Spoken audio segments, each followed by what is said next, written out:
नमस्कार विद्यार्थी मित्रांनो, दर्पण अकॅडमीच्या आपल्या युट्यूब चॅनलवर मी तुम्हा सर्वांचं पुन्हा एकदा मनापासून स्वागत करतो। आज आपण आपल्या व्हिडिओ लेक्चरमध्ये बघणार आहोत न्यूटनचे गतीचे 3 नियम म्हणजेच काय न्यूटन्स लॉज ऑफ मोशन। हे 3 नियम आहेत आणि तो गुरुत्वाकर्षणाचा नियम वेगळा असणार आहे। हे 3 जे नियम आहेत ते आपण उदाहरणांच्या माध्यमातून समजावून घेणार आहोत, म्हणजे तुम्हाला पाठांतर करण्याची गरज पडणार नाही। आता बघा पहिला लॉ काय सांगतो, an object continues to remain in the state of rest or in the state of uniform motion unless an external unbalanced force is applied over it। म्हणजे काय, जर आपण याचा मराठीमध्ये अनुवाद केला तर एखादी वस्तू, विश्वामधली एखादी वस्तू जर रेस्ट पोझिशनला असेल तर ती कायम रेस्ट पोझिशन मध्ये राहील, किंवा एखादी वस्तू जर मोशन मध्ये म्हणजे गतीमध्ये असेल किंवा त्याला वेग प्राप्त झालेला असेल तर ती त्याच मोशन मध्ये राहणार आहे कधीपर्यंत, जोपर्यंत एखादा एक्सटर्नल अनबॅलन्स्ड फोर्स म्हणजेच एखादा बल तुम्ही त्याच्यावर प्रयुक्त करत नाही, तोपर्यंत तो ऑब्जेक्ट काय राहणार, मोशन मध्ये राहणार किंवा रेस्ट मध्ये। मग हे आपण काय करतो, पाठ करून ठेवतो। बघा उदाहरणाच्या माध्यमात जर समजून घ्यायचं झालं तर ह्याचं एक बेस्ट एक्झाम्पल मोशन मध्ये असतानाच revolution of planets around the sun. म्हणजेच काय, सूर्याच्या भोवती जे बाकीचे ग्रह परिक्रमा करतात ते काय आहे बघा ना, वर्षानुवर्षापासून ते ग्रह काय करत आहेत, सूर्याच्या भोवती फिरत आहेत, म्हणजे ते मोशन मध्ये आहेत आणि अजूनही मोशन मध्येच आहेत। का मोशन मध्ये आहेत, कारण की तिथं कोणताही एक्सटर्नल अनबॅलन्स्ड फोर्स अप्लाय झालेला नाही। आता दुसरं जे रेस्टचं उदाहरण आहे, म्हणजे बघा एखाद्या ठिकाणी एखादी वस्तू ठेवलेली आहे, म्हणजे फॉर एक्झाम्पल समजा हा पेन आहे, हा पेन इथं ठेवलेला आहे, ह्या पेनवर जर एखादा कुठलाही फोर्स आपण प्रयुक्त केला नाही किंवा एखादा कोणताही बल लावला नाही तर हा पेन कायम इथंच राहणार आहे। म्हणजे जोपर्यंत तुम्ही एखाद्या ऑब्जेक्टवर फोर्स अप्लाय करत नाही, आता हा ऑब्जेक्ट रेस्ट मधला आहे म्हणून हा रेस्ट मध्येच राहील, आणि एखादा ऑब्जेक्ट जर मोशन मध्ये असेल तर तो मोशन मध्येच राहणार आहे। मग तुम्हाला हा प्रश्न पडला पाहिजे की आपण जो फॅन चालवतो तो फॅन इलेक्ट्रिक करंट सप्लाय बंद झाल्याच्या नंतर बंद का होतो, असा प्रश्न आपल्याला पडला पाहिजे। कारण की लॉ काय सांगत आहे, जर एखादी वस्तू मोशन मध्ये असेल तर मोशन मध्येच राहिली पाहिजे, पण नाही, फॅनला आपण मोशन मध्ये आणलेलं आहे पण इलेक्ट्रिक करंटचा सप्लाय बंद झाल्याच्या नंतर तो फॅन काय तो रेस्ट पोझिशनला येतो। तर मग असं का, ह्याच्या मागचं कारण हे आहे की फॅन मध्ये, म्हणजे जेव्हा आपण फॅन बंद करतो तेव्हा आपला बघा फॅन मध्ये बेरिंग्स वगैरे असतात, ते फ्रिक्शन कमी करण्यासाठी असतात, पण ते फ्रिक्शन झिरो करू शकत नाहीत। म्हणजे काय, तर तो फॅन एक शेवटी रेस्ट पोझिशनला येण्यामागचं कारण काय आहे, तर फ्रिक्शनल फोर्स आहे। आता अजून तुम्ही दुसऱ्या कोणत्याही वस्तूंचं उदाहरण घेऊ शकता, म्हणजे समजा आपण लहानपणी ते टायर खेळलेलं असते, बरोबर आहे। आता जर तुम्ही एखाद्या उतारावर एक टायर ढकलून दिलेला आहे तर ते मोशन मध्येच राहायला पाहिजे ना, मग कारण की लॉ काय सांगत आहे, मोशन मध्ये आलेली वस्तू मोशन मध्ये राहिली पाहिजे, पण नाही का, कारण की त्या टायरचं काय होणार आहे, जमिनीसोबत फ्रिक्शन होणार आहे, आणि फ्रिक्शन झाल्यामुळे काय होईल तर त्याची व्हेलॉसिटी हळूहळू कमी होत जाऊन काय होणार आहे, झिरो होणार आहे। तर हा आपला पहिला लॉ काय सांगणार आहे आपल्याला, एखादा ऑब्जेक्ट रेस्ट मध्ये असेल तर तो रेस्ट मध्येच राहील, किंवा मोशन मध्ये असेल तर मोशन मध्येच राहणार आहे कधीपर्यंत, जोपर्यंत एखादा एक्सटर्नल अनबॅलन्स्ड फोर्स त्याच्यावर अप्लाय होत नाही। त्याचं एक उदाहरण बघितलं आपण, revolution of planets around the sun, म्हणजेच काय, ग्रहांची जी सूर्याभोवतीची परिक्रमा आहे ती काय आहे, तर ह्या लॉचं काय आहे, उदाहरण आहे। दुसरं, आता पृथ्वीभोवती चंद्र काय करतो, परिक्रमा घालतो, तर ते सुद्धा ह्याचं उदाहरण आहे असं आपल्याला म्हणता येते। हा झाला पहिला लॉ।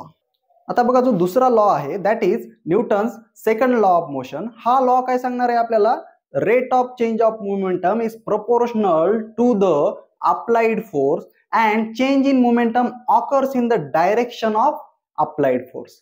आता ही झाली डेफिनेशन, असं पाठ करायचं आणि लिहून टाकायचं नाही, थोडंसं समजून घ्या। मोमेंटम म्हणजे काय आपल्याला समजलं पाहिजे। बघा momentum that is, it is denoted by P, is the product of mass and velocity. Momentum कशाला म्हणायचं, तर एखाद्या ऑब्जेक्टला मास तर असणारच आहे, बरोबर, आणि त्या मास सोबत जर त्या ऑब्जेक्टकडे व्हेलॉसिटी असेल तर त्या ऑब्जेक्टला काय मिळणार आहे, मोमेंटम भेटणार आहे। आता ह्याचं जर उदाहरण घ्यायचं झालं तर एक खूप सोपं उदाहरण घ्या। फॉर एक्झाम्पल, तुम्ही काय करत आहात, बाईक चालवत आहात, ठीक आहे, बाईक, तुम्ही गाडीवर जात असताना तुमच्या गाडीची एक स्पीड आहे 40 किलोमीटर पर आवर, आणि तुम्ही एका स्ट्रेट लाईनने ट्रॅव्हल करत असताना काय होईल, जर समजा तुम्हाला शेजारून कोणी धक्का दिलेला आहे, ठीक आहे, तुम्हाला मास आणि व्हेलॉसिटीमुळे काय भेटलेलं होतं, मोमेंटम। म्हणजे बघा गाडीचं मास, तुमचं मास, तुम्ही त्या गाडीवर आहात आणि त्या मासला काय भेटलेली आहे, वेलोसिटी. म्हणजे ठीक आहे, तुम्ही एका डायरेक्शनने काय करता, ट्रॅव्हल करता, दॅट इज मोमेंटम. आणि ह्या मोमेंटम मध्ये बघा, तुम्ही जर ह्या दिशेने प्रवास करत आहात आणि इकडून जर तुम्हाला कोणी धक्का दिला तर तुमचं मोमेंटम चेंज होणार, म्हणजे तुम्ही इकडच्या बाजूला. म्हणजे काय म्हणलेलं आहे बघा, momentum is proportional to the applied force and change in momentum occurs in the direction of force. म्हणजे बघा, हे तुमचं मोमेंटम आणि इकडून तुमच्यावर कोणीतरी एक्सटर्नल फोर्स अप्लाय केलेला आहे, म्हणजे हे बघा अप्लाइड फोर्स. तुम्ही ह्या डायरेक्शनने जातात आणि इकडून कोणीतरी तुमच्यावर काय केलेलं आहे, फोर्स अप्लाय केलेला आहे, म्हणजे तुमचं मोमेंटम चेंज होणार. पण मोमेंटम कोणत्या दिशेला चेंज होणार आहे बघा, change in momentum occurs in the direction of force. म्हणजे ह्या मोमेंटम मध्ये तुम्ही असताना इकडून जर तुम्हाला फोर्स लावले तर बरोबर, आता हा फोर्स या दिशेने आहे, म्हणजे तुमचं मोमेंटम कोणीकडे जाणार आहे, ह्या दिशेने जाणार आहे.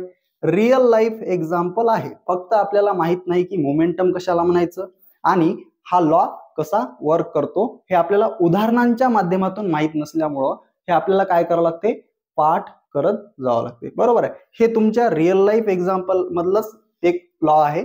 तो जर तुम्ही अप्लाय करून बघितला स्वतःच्या दैनंदिन जीवनामध्ये तर हे पाठ करत बसायची तुम्हाला गरज पडणार नाही. आता आपण बघूया तिसरा लॉ. बघा आता तिसरा लॉ काय सांगतो, that is every action force has equal and opposite reaction force. हे झाली डेफिनेशन किंवा हा झाला लॉ. हा लॉ असाच पाठ केला जातो आणि असाच परीक्षेमध्ये छापला जातो. लॉ समजून घ्या अगोदर, हे तुमचं रिअल लाईफ एक्झाम्पल आहे. बघा मी तुम्हाला उदाहरणाच्या माध्यमातून समजावून सांगतो. बघा हा बॉल आहे, म्हणजेच हा एक ऑब्जेक्ट आहे. ठीक आहे, हा ऑब्जेक्ट आहे आणि मी आता काय करणार, ह्या ऑब्जेक्टवर थोडासा फोर्स अप्लाय करणार आहे. बघा मी जर हा बॉल भिंतीवर थोड्या कमी फोर्सनं मारलेला आहे, म्हणजे हा ऑब्जेक्ट मी कमी फोर्सनं जर भिंतीवर टाकला तर काय होणार आहे, तो परत येताना त्याच्यामध्ये खूप कमी मुवमेंट असणार आहे. ठीक आहे, म्हणजे काय, जर हळू मारला तर तो तिथंच पडणार आहे आणि हा बघा, हा जर जोरात मारला तर तो इथपर्यंत आलेला आहे. म्हणजे काय, ऍक्शन फोर्स पहिल्यांदा जो लावला जातो दॅट इज ऍक्शन फोर्स आणि पलीकडून जो दुसरा रिॲक्शन फोर्स. बघा मी ऍक्शन केलेली आहे दॅट इज ऍक्शन. ठीक आहे, आणि तिकडून ह्या बॉलवर ती भिंत काय करत आहे, फोर्स लावत आहे. तुम्ही म्हणणार सर असं भिंत कशी काय फोर्स लावू शकते, तर तुम्हाला हे मान्य करावं लागणार आहे की हा लॉ एक्झिस्ट करतो. आणि जर तुम्ही एखाद्या ऑब्जेक्टवर बघा खालच्या दिशेनं पण, आता एक गोष्ट बघा, खाली ग्रॅव्हिटेशनल फोर्स आहे, तुम्हाला माहित आहे.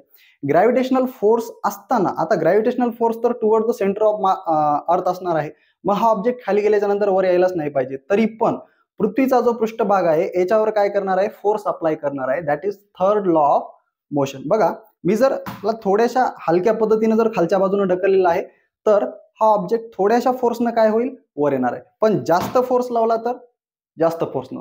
म्हणजे डिपेंड करते की ऍक्शन फोर्स केवढा आहे. आणि बघा दुसरं एक काय म्हणलेलं आहे, equal and opposite reaction force. हा बघा मी खालच्या दिशेनं फोर्स लावत आहे आणि रिॲक्शन वरच्या दिशेने होत आहे, म्हणजे टोटल अपोजिट. बघा भिंतीवर मारल्याच्या नंतर हा ऍक्शन फोर्स त्या डायरेक्शनला आणि रिॲक्शन फोर्स ह्या डायरेक्शनला. म्हणजेच काय, every action force has equal. बरोबर, बघा तुम्ही थोडं हलक्या म्हणजे थोडासा फोर्स लावला आणि भिंतीवर तो ऑब्जेक्ट जर आदळला तर तो तिथंच पडणार आहे. आणि जर तुम्ही जोरात ढकललेला आहे तर तो काय होणार आहे, तेवढ्याच ह्याच्यानं काय होणार आहे, इकडच्या बाजूला येणार आहे. म्हणजे डिपेंड करते की ऍक्शन फोर्स किती आहे तेवढाच काय असणार आहे, रिॲक्शन फोर्स असणार आहे. आणि तो कसा असणार आहे, ऑपोजिट डायरेक्शनला. म्हणजे जो तुम्ही ऍक्शन फोर्स लावलेला आहे त्याच्या ऑपोजिट डायरेक्शनला. बघा हे न्यूटनचे 3 गतीचे नियम होते, that is laws of motion.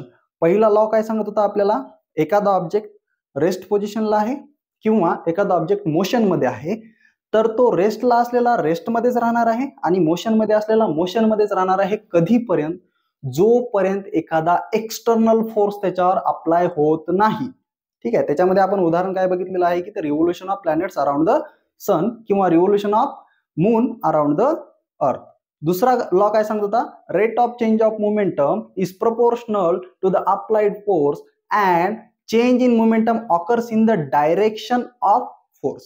ठीक आहे, जो फोर्स एक्सटर्नल फोर्स अप्लाय झालेला आहे त्या फोर्सच्या डायरेक्शनच काय होणार आहे, मोमेंटम चेंज होणार आहे. आणि हा आपला तिसरा law that is every action force has equal and opposite reaction force. हे न्यूटनचे गतीचे 3 लॉ होते. हे पाठ करायची गरज नाही, तुम्ही जर उदाहरणांच्या माध्यमातून लक्षात ठेवलं तरी तुम्हाला कायम लक्षात राहणार आहे. तुम्हाला जर आपला हा व्हिडिओ आवडला असेल आणि आपल्याकडून तुम्हाला असेच काही नवीन कन्सेप्ट शिकण्याची इच्छा असेल तर आपल्या चॅनलला सबस्क्राईब करा, व्हिडिओला लाईक करा, चॅनलला शेअर करा. धन्यवाद.